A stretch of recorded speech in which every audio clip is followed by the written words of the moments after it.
large-scale issues. She drives systems change by convening diverse stakeholders, uncovering shared challenges, identifying opportunities for transformative change, and driving collaborative action. We're also joined by the chair of the collaborative, Dr. Michelle Smith. Dr. Smith has 15 years of results-oriented experience in providing strategic vision, strategy, and effective educational solutions to maximize retention, recruitment, internal mobility, and employee learning opportunities that meet the rapidly changing needs of today's workforce. Thank you both for being here today. We look forward to learning more about your collaborative. And April, if you want to say hi and introduce yourself, and then Michelle, if you wanted to. Well, thank you so much for that great introduction, Suzanne. It's a pleasure to be here. I'm April Harrington, the project manager of CHWC. Thanks to Jerry Bakke for introducing us and bringing us on here, and also for introducing me to Marianne Sheehan and Betsy Hassan, who presented at one of our learning events recently about your nursing pathways, which I'm very impressed with. So it's a pleasure to be here. Michelle. Good morning, everyone. Thank you, April. Good morning. Introduction. I'm looking forward to our discussion and very thankful to be here as well. Excellent. And I am going to stop sharing my screen, and we will. And I am sharing mine. Does everyone see this? I do, yes. Thank you. Yes. Great. Okay, thank you all for having us today. I have about 15 slides or so that I'll walk through and share a little bit about the history, mission, strategic pillars, the sort of structure of our table, and then talk a little bit about some specific activities and impact we've had over the years. And then I'll pass it off to Michelle to just, bring the real face to this work. Michelle's been involved in the table for, I want to say, about 3 years or so. She's our chair. She's also, works in several different regions with Advocate and is involved in other similar tables. So I think she'll be great at sort of illustrating the value of CHWC and our strengths as well as our challenges and the things that are a little different in Chicago compared to other regions. So here's our mission and strategic pillars, and these were determined nearly 10 years ago now. So our table is nearly 10 years old. These were developed through a collaborative process. I hadn't joined yet, so I can't speak specifically to that process, but together, the different stakeholders landed on a mission to unite employers and industry partners to support an inclusive healthcare workforce, provide accessibility for unemployed and underemployed populations, and develop innovative responses to the evolving needs of the healthcare industry. And they settled on 3 strategic pillars that are quite broad, one being local and targeted hiring. So our employers wanted to focus on strategies to bring people into the healthcare workforce from specific populations, specific areas of Chicago, or specific groups like those with previous justice involvement or individuals with disabilities. So that was one strategic pillar. Another is bridging the gap between our education and training providers and our employers, and exploring how we might innovate in how we, train our talent. Something we talk about a lot there is apprenticeship models and how we might bring more of those into healthcare. And then finally, retention and career pathways. We talk a lot about how we can not just bring people into the healthcare field and bring people into frontline positions, but how to make sure we're offering accessible, equitable opportunities for people to advance and to move up through a career ladder to make family-sustaining, wealth-building wages. At one point, we did have 3 action teams that were structured around those strategic pillars. We moved away from that some years ago, but that is something we did for several years at the beginning. I'll say that we pursue this work primarily through facilitating peer learning and facilitating a table where a wide variety of stakeholders can come, bring their particular perspective to an issue, where employers can put competition for talent aside and come to a space where they can meet their peers at other systems, talk about what they're observing, what they are trying to work on, what's working, what's not. So we're primarily about peer learning, but we also do some research and we do a little bit of direct programming. We are employer-led, and we're employer-led by the major health and hospital systems. So all the companies that you see here are, many of them are large hospital systems, some of them academic, some are safety net hospitals, although they are a little bit less engaged. And who you won't see here are other types of providers. We have another peer learning table that specifically serves the federally qualified healthcare centers and other clinics in our region. I believe there's another table that is convening just long-term care providers. So we really focus on what these large health and hospital systems can learn from each other and what systems practice changes or policy changes they can implement to create a more inclusive healthcare workforce. We launched as an industry sector partnership in late 2015, as I said. So this is an infographic from Next Gen Sector Partnerships. That's a place you can go and learn about sector partnership models, where the business table is really at the center. It's the employers who are leading the work, and all of the community partners play an important role and a participatory role, but we're really guided by what the businesses need, what the employers need. For the first 8 years of CHWC, we were a project of the Chicagoland Workforce Funder Alliance.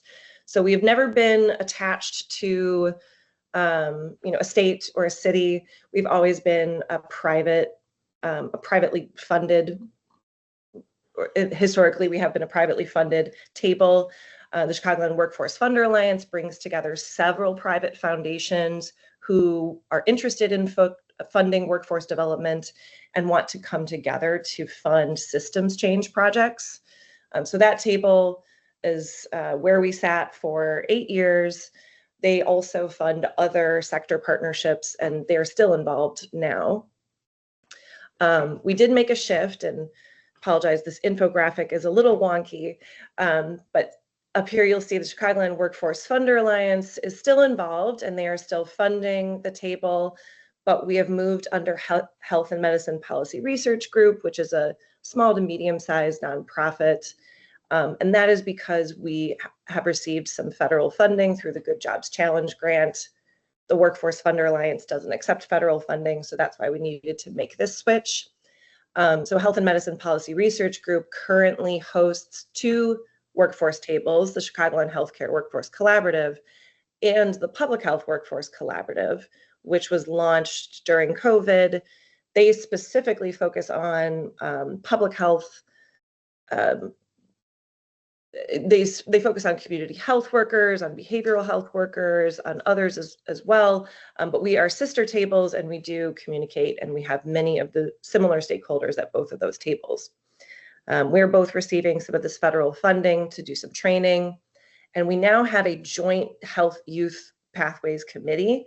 That is a committee that was launched out of CHWC a few years ago, and it convenes all the folks who are running high school internships, or they're going into middle schools and trying to expose youth to the myriad career opportunities in health and get them started on that pathway. The Chicagoland Healthcare Workforce Collaborative meets quarterly as a full table. Those used to be entirely in person pre-pandemic. During the pandemic, it was entirely virtual, and now we split. So we do 2 of our quarterly meetings as virtual meetings and 2 of them as in person. And I've seen that the table is interested in more in-person opportunities this year, so we've increased them this year with other learning engagements. We We are run by a part-time consultant. That is me. So I only do this with about half of my time. We do have another contractor who is overseeing our Good Jobs Challenge funded training programs. And there is a full-time person who works at Health and Medicine Policy Research Group who now oversees the Health Youth Pathways Committee. But we are a lean team.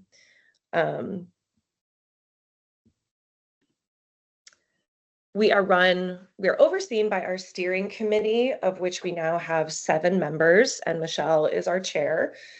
So these are all representatives from our health systems. So this being an employer-led collaborative means that our steering committee is all employers. They have 2-year terms. There is an MOU. They meet monthly, virtually, and we have 2 now in-person meetings, mid-year retreat and a year-end retreat. Those are really opportunities for us to reflect on how CHWC is doing, how we've accomplished our goals. That's a time for us to renew our strategic plan every year. And it's also a time for these 7 people in particular to do some more targeted peer learning discussion of what they are seeing on the ground, what their systems are grappling with. So you'll see that these are all leaders that have something to do with human resources. Many of them have workforce development in their titles, if not community affairs, diversity, equity, inclusion, education and career hub, so on and so forth. For communications, we have a website. We always record anything that happens virtually and post that on our website with the slides. All of our future events are typically posted on the website so people can learn about them there and register there. Our quarterly meetings and our learning events are open to anyone who cares about our mission. So anyone can go on our website and register for those.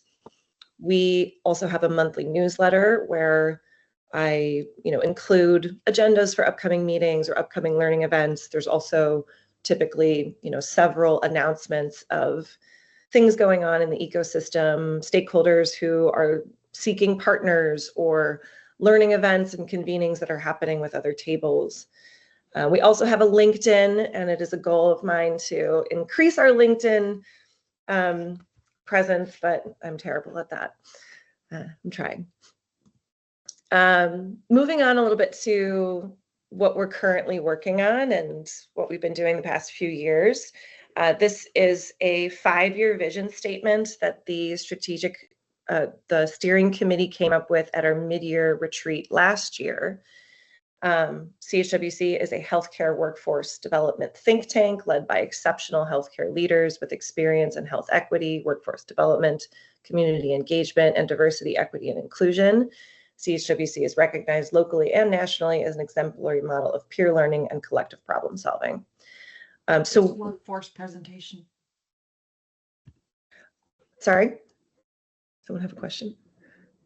So this, when the steering committee came up with this, they were really recognizing that what CHWC is really good at is providing the space for peer learning.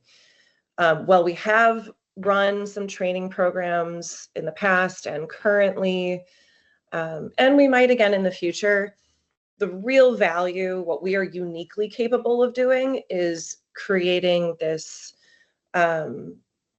space where employers can put that competition aside, can learn about what others are doing, can meet potential partners. I am sometimes a facilitator of, I'll bring the employer perspective to a project that is centered at the community college level, but I'll facilitate, how do we bring employer voice into this particular project? So I think, the steering committee and I all feel that CHWC has a unique value in being able to play that facilitator role in our ecosystem. And lots of different people are always doing direct programming. They're always, launching new pathway programs or apprenticeships. And CHWC doesn't necessarily need to play a leading role in doing that direct programming. Others are perhaps more, are the better people to do that. So this year, this is our 2025 strategic plan priorities. Our strategic plan is really a 2 to 3 page document that I update with the steering committee each year. It is mostly decided by them, but we do some discussion and some surveys with the entire collaborative, and always make sure to bring in the voice of all the stakeholders. But leaning into that peer learning, we are, have a goal to host at least 6 learning events. We're hosting an in-person event on apprenticeships this year. Apprenticeships was voted the #1 topic that people want to learn about and talk about. So we're doing a little bit more with that this year. This year, we're also hosting a respiratory therapy workforce summit to examine the shortage of respiratory therapists in our region and co-design solutions and strategies. Our steering committee, all of them are HR workforce development leaders, so they have an eye on talent shortages in a lot of different areas across the health systems, but they don't have expertise in any one particular occupation. And we discussed at our year-end steering committee retreat a need to, have targeted conversations about these areas where there are some dire shortages, like respiratory therapy. And in that, we need the right people to come to the table. So my steering committee introduced me to people who oversee respiratory therapy departments at hospitals, people who run respiratory therapy programs at our community colleges, and I put together a small planning committee of people who are going to plan this respiratory therapy workforce summit. And right now we're about to start collecting data from our various hospital systems, because the committee has said, oh, this data you're presenting from Lightcast, I don't believe that for X, Y, and Z reasons. So CHWC, can you collect data so that we can have a data-informed conversation about respiratory therapy, and also take the time to make sure that all the right people are in the room for that conversation. So we're doing that with respiratory therapy this year. We might do that with another occupation next year. And we're also hosting an in-person employer peer learning event. We did one of those last year, and everyone enjoyed, just the opportunity to connect with their peers at other systems in a more casual in-person setting. We're also this year focusing on bringing more data into our conversations, and I'm bringing Lightcast data reports to our meetings at a regular basis. We want to increase our visibility and build our reputation. We want to leverage our collective voice whenever possible. That's something we've always talked about, is how can we support policy and advocacy solutions to our shared challenges. I hope to work more closely with some others that are more involved in the policy space, like Illinois Health and Hospital Association, who came to our last meeting and presented their goals in creating a health workforce policy advisory group at the state level. So we're partnering with them on that. And then also support efforts to fund workforce projects. Another value that particularly our employers see is, there are a lot of funding opportunities that require collaborations across many employers. And so CHWC can play a role in helping to facilitate the planning of those grant proposals. Our Youth Pathways Committee does some direct programming with youth. I think I have another slide about that, so I'll wait on that one. They also want to do more peer learning this year. I will talk about the Good Jobs Challenge, and then there are a few other grant-funded projects that CHWC is playing a facilitation role in this year. This gives you a taste as to some of our peer learning events over the past couple of years. Some of them allow our Chicagoland healthcare systems to showcase what they're doing really well, and to talk about a program that they've launched that's working well, to learn from each other. And I also like to bring in models from other regions that are doing some things that we might not be doing yet in Chicago, which we just did with Marianne Sheehan and Betsy Hassan at our Nursing Pathways event. That's something we're working on in Chicago, and we are not doing as great a job as you are. So we are inspired by what you all are doing there. And thank you for bringing that. And that was one of my career pathway programs across the nation series, where I try to do that and bring in things that are happening elsewhere. Our career pathway mapping project, we found a need to better understand how people were moving from frontline healthcare positions into more family sustaining, wealth building roles. So we launched a research project a couple of years ago, hired a research organization, the Workforce Organizational Research Center. Oh, I think I'm getting that wrong. But a local research group here did a project with 5 of our systems and interviewed many people in the nursing assistant, medical assistant, and patient service representative position to understand their perceptions of their opportunities to advance in healthcare, and came up with some findings and recommendations. Another group in Chicago, Women Employed, will be presenting their research at our June meeting, where they interviewed women who had started in a frontline position and had advanced, to gain their understanding of what enabled them to advance, what were their challenges. They also have some recommendations based on that. And we are also simultaneously working on there's both a print version and an electronic version right now that helps illustrate all the myriad occupations in health and the ways in which you can move from one to the other. So an occupation alongside the salary you might expect to make here in Chicago, training programs you could go to in Chicago, positions that would lead to that position, and positions that would be your next step. So we're working on that. It's in process. I wanted to show you a little bit about what our Youth Pathways Committee has done over the years. This was a committee that I brought together in 2021, I want to say. I came onto the role of project manager in November of 2020. So everything that the group had been working on prior to COVID sort of went out the window. We just used the space as a place for people to talk about what they were grappling with COVID, and to problem solve together. When I came on and I started to rebuild the table and rebuild the value proposition for being there, saw that the 3 action teams around the strategic pillars were not meeting. Those were not, cohesive anymore. Saw that people in positions like talent acquisition were still in triage mode and did not have any capacity to be coming to a collaborative table at the moment. I saw the coalition of the willing and able, the folks that were coming to meetings, the folks that did have ideas as to things they wanted to pursue, were those who were doing youth career awareness, those who were leading internships in the summer or going into schools.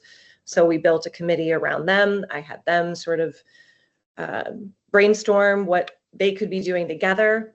We built a directory of programs that to facilitate referrals between these different youth serving programs. Another group then made a better one, so we've replaced it with theirs.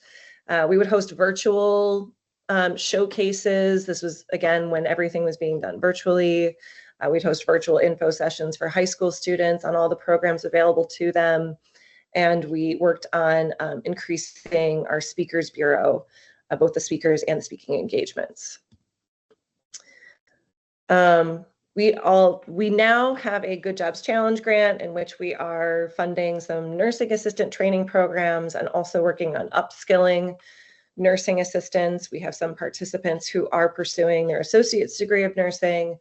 Alongside that, we're doing a lot of work between our employers and our community college to create employer-sponsored nursing pathways that work. Again, a big reason why I'm grateful to Marianne and Betsy for sharing your model.